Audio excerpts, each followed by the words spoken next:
오늘날 우리가 사는 세상은 어떻습니까? 치열한 자유경쟁주의 사회에 살고 있습니다. 오늘 최고의 직업 중에 하나는 의사입니다. 고등학교 학생의 상위 1%는 의대에 들어가려고 합니다. 요즘에는 초등학교 때부터 의대반 모임이 있다고 합니다.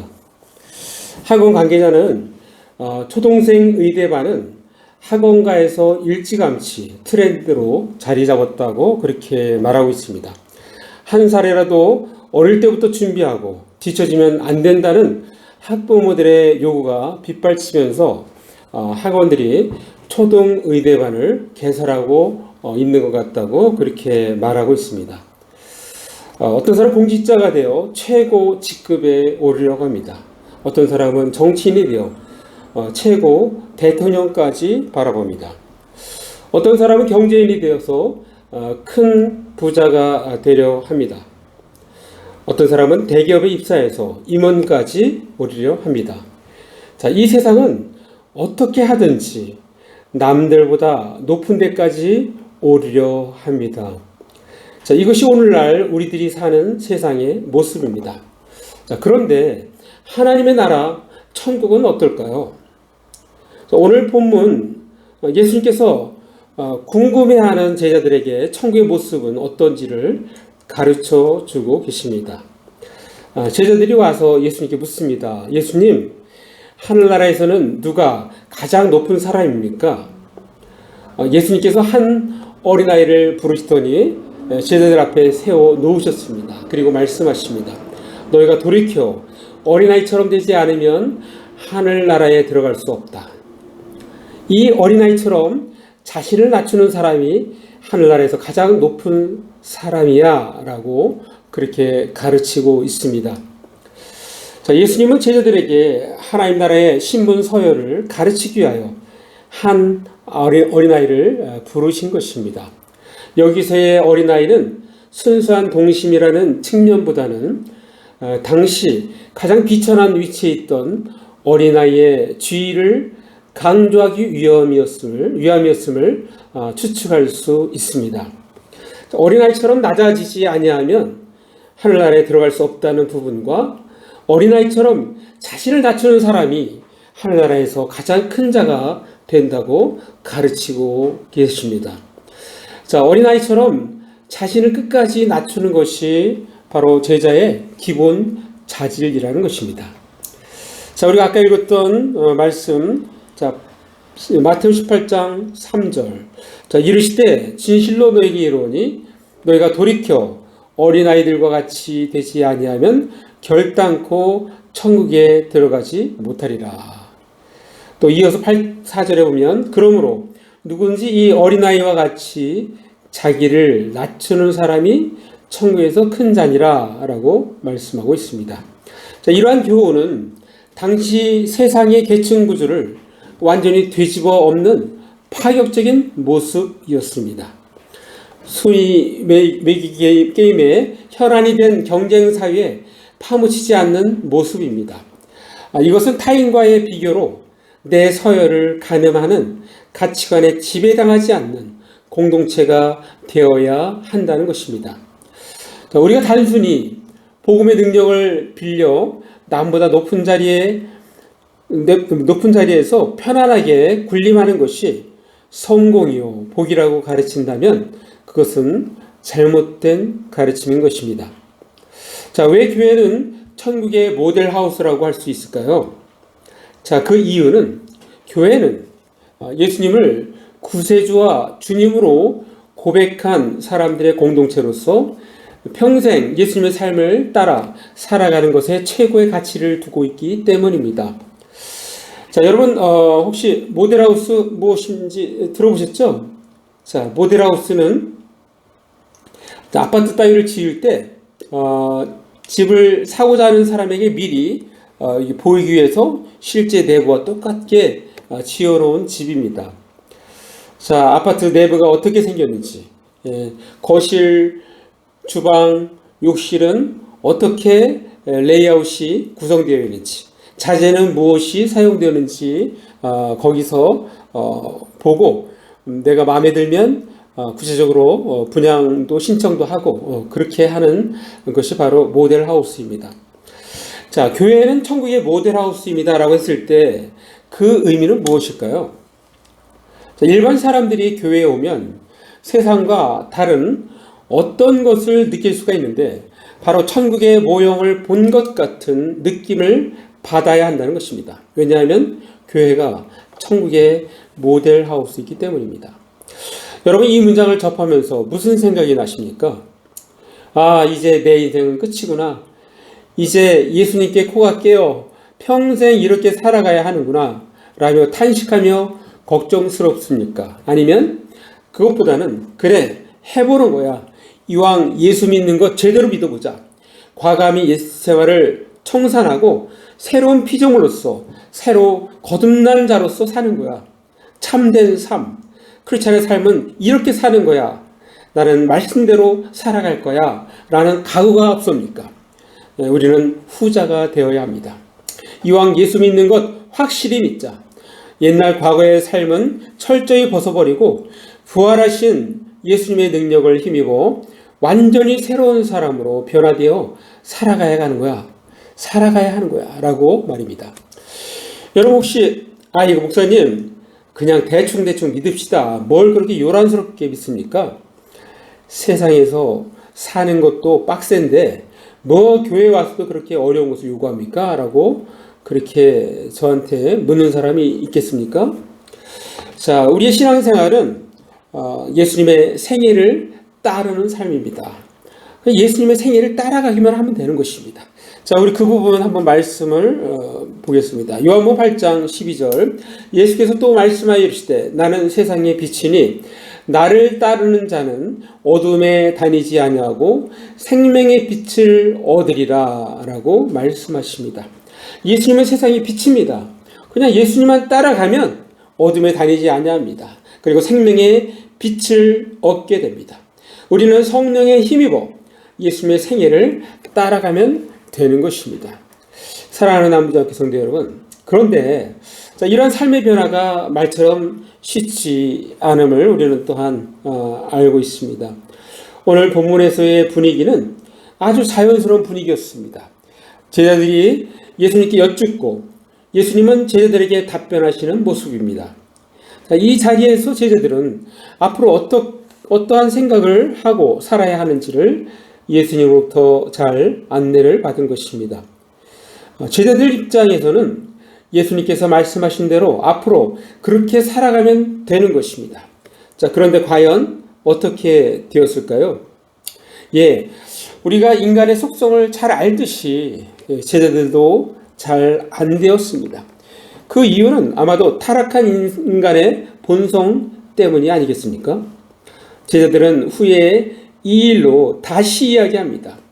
사실 오늘 말씀은 마가복음 9장 33절에서 35절과 누가복음 9장 46절에서 48절에도 등장합니다. 마가복음에서는 토론이라고 표현하고 있고 누가복음에서는 변론이라고 표현합니다.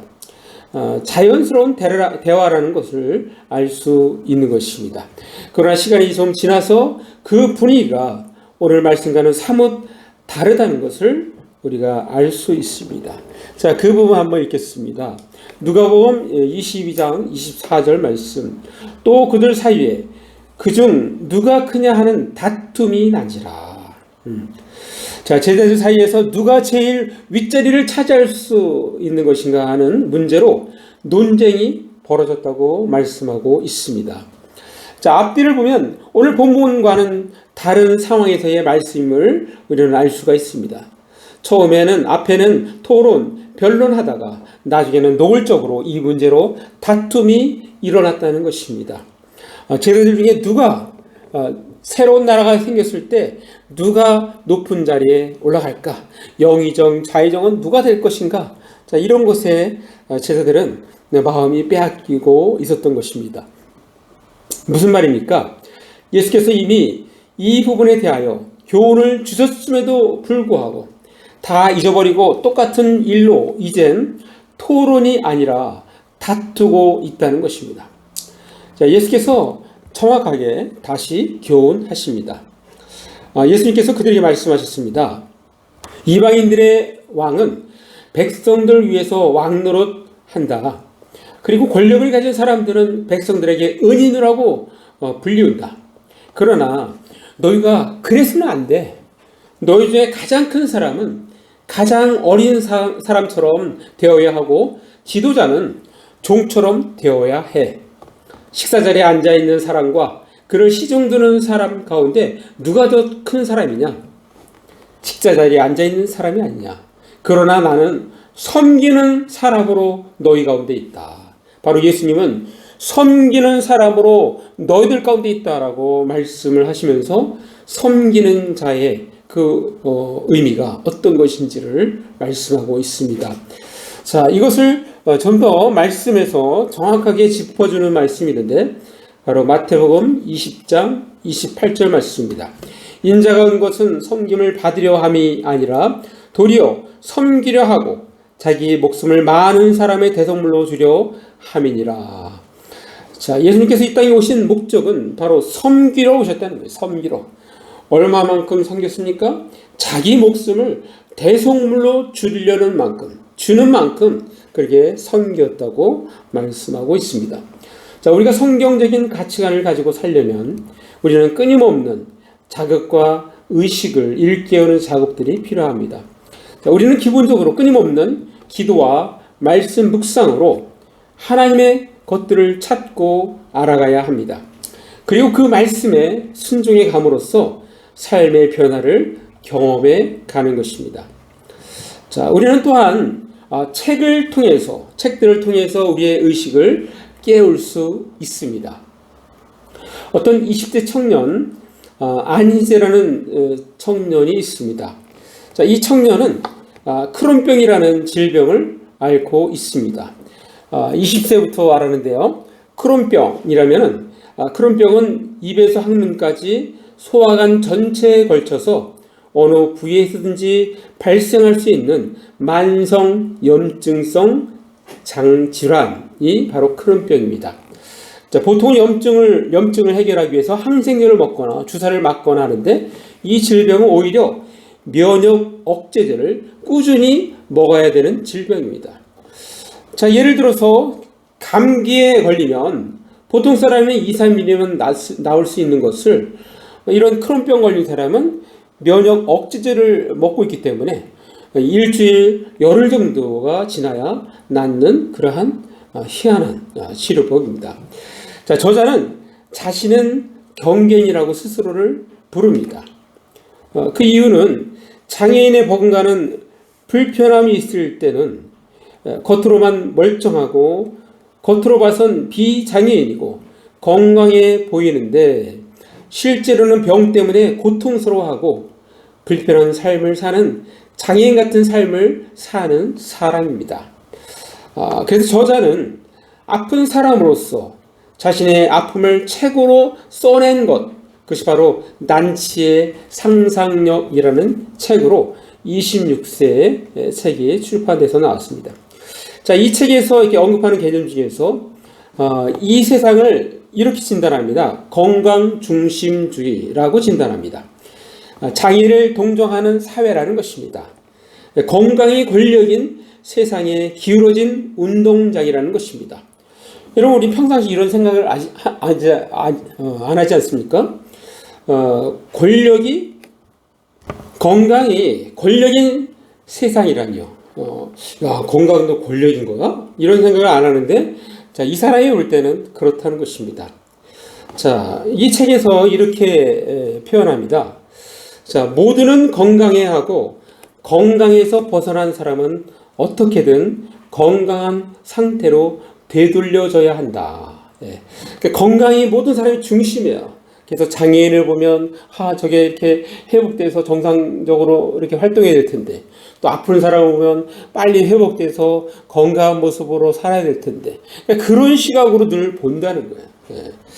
자, 그렇게 이 사회는 모두를 건강한 상태로 만들려고 한다는 것입니다. 얼핏 보면은 좋은 이야기로 보이는데, 그러나 이러한 생각은 치료 방법이 없어서 도저히 건강해질 수 없는 사람들을 벼랑으로 내보는 결과를 낳는다는 것입니다. 자, 이렇게 보면 다리 의족. 자, 다리가 한쪽이 없는 사람은 다리 의족을 통해서 정상적으로 충분히 걸어 다닐 수 있습니다. 또한 한쪽 팔이 없는 사람은 실리콘 의수를 통해서 정상적인 것처럼 이렇게 보여지게 할 수 있습니다. 자, 이러한 산업조차도 뭐예요? 이런 산업조차도 자, 건강을 기준으로 하니까 다리가 하나가 없으면 요걸 이렇게 기계를 통해서 정상적으로 활동하는 똑같이 만드는 것, 거기에 모든 것이 포커스가 맞춰져 있다는 거예요. 자본주의적인 관점인 것이죠. 자, 그래서 이 저자는 이렇게 책에서 주장을 합니다. 아픈 몸을 존중하는 문화에서만 모든 몸이 있는 그대로 존중받을 수 있다. 이 사람이 장애인이면 장애인, 그냥 아프면 아픈 대로 그대로 그것을 이렇게 존중해 줄 때 모든 몸이 있는 그대로를 존중받을 수 있다는 거예요. 지금같이 장애인이나 또 아픈 사람 보면은 건강해야 될 텐데, 회복해야 될 텐데, 똑바로 걸어야 될 텐데, 똑바로 팔을 활용해야 될 텐데, 이런 시각이 아닌 그냥 없으면 없는 대로, 아프면 아픈 대로 그대로 그것을 존중해 줄 수 있는 문화, 그런 문화에서 자기가 살고 싶다. 그런 표현을 그 책에서 하는데, 자, 이와 같이 책을 통해서 평상시 전혀 인식하지 못했던 부분을 다시 생각하면서 사각지대에 있는 사회를 보여주게 해주는 역할을 하는 것입니다. 자, 그리고 이것은 그리스도인들이 이 세상을 섬길 때 어느 부분을 섬겨야 하는지를 우리에게 알려주는 좋은 지표가 되는 것입니다. 자, 우리는 지금 교회는 천국의 모델하우스입니다 라는 제목의 설교를 듣고 있습니다. 그렇다면 우리는 어떻게 해야 할까요? 자, 한 가지만 말씀드립니다. 교회 공동체 구성원은 철저히 성경의 가치관을 수용하고 실천해야 합니다. 자, 우리 교회가 수용해야 할 가치, 덕목, 태도는 무엇이 있을까요? 제가 한번 이 설교를 준비하면서 한번 생각해 보았습니다. 그리고 한번 쭉 적어 봤습니다. 성경에서 말하는 것들이 주로 이제 많이 나오죠. 여기 보면은 정의, 사랑, 긍휼, 자비, 용서, 격려, 거룩, 정결, 기쁨, 자유, 믿음, 소망, 섬김, 희생, 평안, 은혜, 인내, 온유, 진실함, 정직, 감사, 절제, 배려, 겸손, 평화, 따뜻함, 안식, 거룩한 분노, 생명, 진리, 회복, 치유 등입니다. 자, 반대로 우리 교회의 공동체가 멀리해야 할 가치, 덕목, 태도는 무엇이 있을까요? 자, 죄, 악함, 고통, 죽음, 시기, 질투, 거만, 교만, 불의, 불법, 인색함, 냉랭함, 비난, 불만, 불평, 원망, 더러움, 화냄, 거짓말, 어둠, 방탕, 불안함, 죄책감, 잔인함, 다툼, 억압, 무질서, 혼탁함, 탐욕 등입니다. 예. 자, 우리가 어떤 사람이 공동체에 있을 때, 자, 이 분위기가 어떠냐에 따라서 이게 올바른 공동체인지 그렇지 않은지도 판단할 수 있습니다. 예를 들어서 신천지 같은 경우는 이렇게 좀 냉랭함이 있다고 그럽니다. 냉랭함. 그러면 어떤 사람이 그냥 멋모르 갔지만 그 냉랭한 분위기를 보고 이거는 정말 하나님의 공동체가 아니야 라고 판단을 하고 빨리 그 자리에서 나와야 된다는 것입니다. 자, 결국은 무엇입니까? 결국 우리는 크리스천으로서 위의 것을 사모해야 하는 것입니다. 자, 그 부분 한번 성경에 찾아 읽겠습니다. 골로새서 3장 1절. 그러므로 너희가 그리스도와 함께 다시 살리심을 받았으면 위의 것을 찾으라. 거기는 그리스도께서 하나님 우편에 앉아 계시느니라. 예. 또 계속해서 이어서 골로새서 3장 2절. 위의 것을 생각하고 땅의 것을 생각하지 말라. 자, 우리의 마인드를 위의 것에 고정시키라고 말씀하고 있습니다. 위의 것 중 최고의 가치는 무엇일까요? 우리 교회가 수용해야 할 최고의 가치는 무엇일까요? 우리 교회가 수용해야 할 최고의 가치는 아마도 사랑과 섬김이 아니겠습니까? 먼저 우리의 사랑의 동기는 나 자신이 아니라 하나님입니다. 자, 하나님께서 우리를 구원하시기 위하여 자신의 독자 예수의 생명을 주셨습니다. 자, 그 부분 한번 성경 찾아 읽겠습니다. 요한일서 4장 11절 말씀. 사랑하는 자들아, 하나님이 이같이 우리를 사랑하셨은즉 우리도 서로 사랑을 하는 것이 마땅하도다. 그렇습니다. 우리가 이렇게 사랑할 때 이미 우리는 어마어마한 사랑을 받았습니다. 어마어마한 큰 사랑을 받은 사람은 그냥 우리는 충분히 이웃을 사랑할 수 있는 능력이 있는 것입니다. 자, 또 하나 예를 든다면 바로 섬김입니다. 섬김. 다른 사람을 나보다 낮게 여기는 것도 바로 섬김의 마음에서 나옵니다. 자, 그 부분 말씀 찾아 읽겠습니다. 빌립보서 2장 3절 말씀.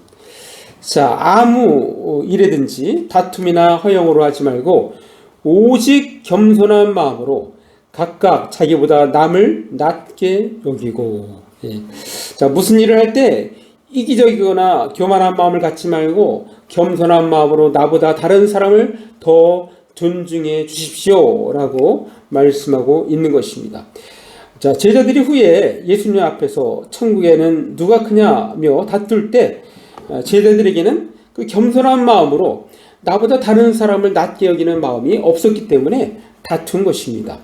교회 공동체인 우리들은 항상 겸손한 마음으로 나보다 다른 사람을 낮게 여기는 마음이 있어야 하는 것입니다. 자, 우리는 하나님께서 우리에게 주신 지혜, 지식, 부, 건강 등을 이웃을 섬기는 데 사용할 때 참 기쁨을 얻습니다. 이것은 하나님께서 인간을 만드실 때 정해놓으신 일반적인 원리입니다. 자, 일반적인 원리이기 때문에 믿는 사람은 믿지 않는 사람은 이 원리를 따르게 되면 기쁨을 얻게 된다는 것입니다. 자, 어떤 한 평범한 중년 남자가 있었습니다. 자, 그는 50대 중반에 자살을 시도하다가 미소로 끝나서 다시 살아난 사람입니다. 자, 이 사람은 초급대학을 나와서 건축업을 하면서 살아가다가 아내가 40대 사이비 종교에 빠져서 가정이 풍비박산이 납니다. 사업도 실패하고 아내와의 불화로 이혼하게 됩니다. 자, 그래서 그는 삶의 회의를 느끼고 자살을 시도했던 것입니다.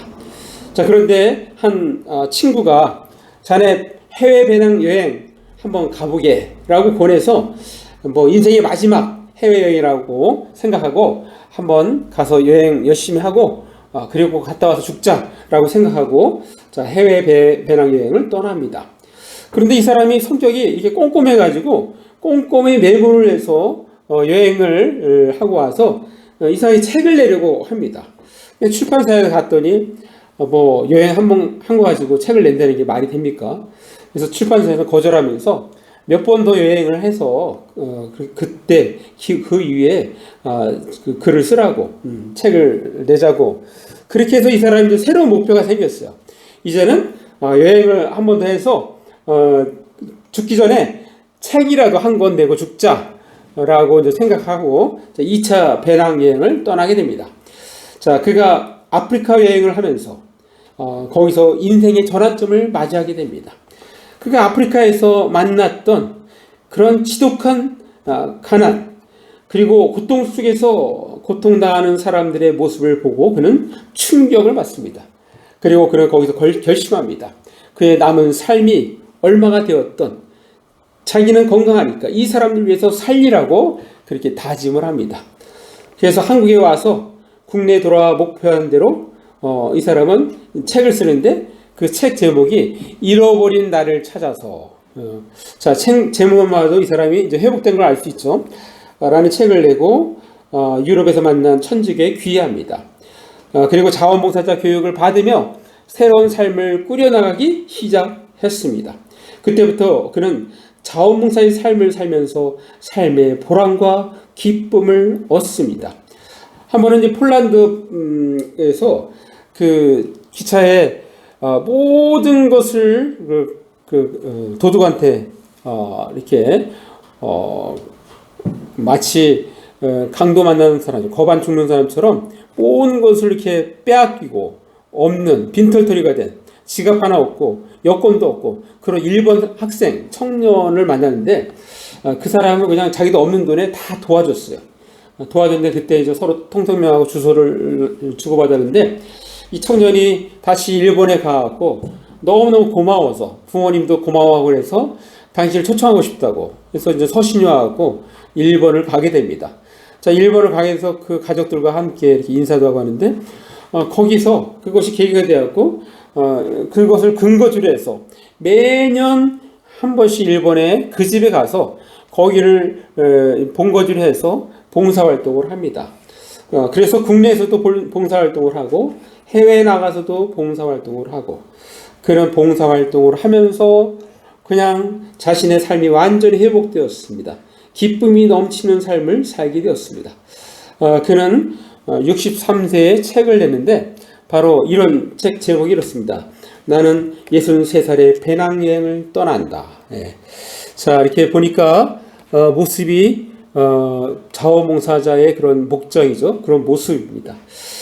자, 우리도 하나님께서 우리에게 주신 지혜, 지식, 부, 건강 등을 이웃을 섬기는 데 사용함으로써 이웃사랑을 실천하고 하나님께 영광 드리는 삶을 사시기를 간절히 바랍니다. 자, 마무리합니다. 하나님께서 이 땅에 교회를 세우시고 교회를 통하여 이 세상과 소통하십니다. 세상 사람들은 교회를 통하여 하나님을 소개받습니다. 교회의 모습을 보고 천국을 상상합니다. 교회는 천국의 모델 하우스입니다. 따라서 우리는 교회 공동체 구성원으로서 철저히 성경의 가치관을 수용하고 실천해야 합니다. 우리 모두 철저히 성경의 가치관을 수용하고 실천함으로써 하나님께 영광을 올려드리는 저와 여러분 되시기를 간절히 바랍니다. 예, 기도하겠습니다. 말씀을 생각하시면서 1, 2분 잠깐 기도로 나아갑니다.